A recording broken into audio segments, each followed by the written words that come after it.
குழந்தைகள்லாம் ரொம்ப அருமையா இந்த சாயங்கால வேளையில கீர்த்தனைகள்லாம் இப்போ பாடினா.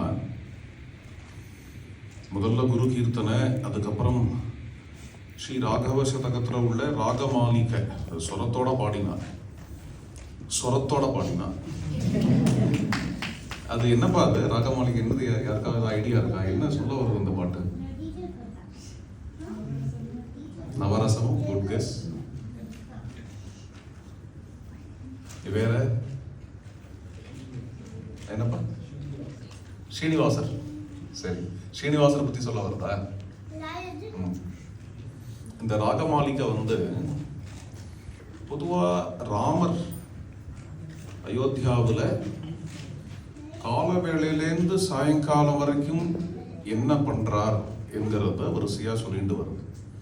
தினச்சரியா அப்படின்னு பேர் அதுக்கு. டெய்லி ரொட்டீன் அப்படின்னு சொல்றோம் இல்லையா? பொதுவாகவே நமக்கு தினச்சரியா ஒழுங்கா இருந்தா தான் எப்பேற்பட்ட ஒரு காரியத்தையும் சாதிக்க முடியும். தாறுமாறான வாழ்க்கையில பெருசா சாதிக்க முடியாது. காலம்பரை இத்தனை மணிக்கு இது பண்ணுவார், மத்தியானம் இத்தனை மணிக்கு இது பண்ணுவார். ரொம்ப பெரியவாளெல்லாம் நீங்க பார்த்தேன்னா அவளுக்கு இந்த ரொட்டீன் பர்ஃபெக்டா இருக்கும். அது ரொட்டீன் மாறவே மாறாது. ஸ்ரீ அண்ணாவுடைய தினச்சரியாவை பார்த்தாலே தெரியும்.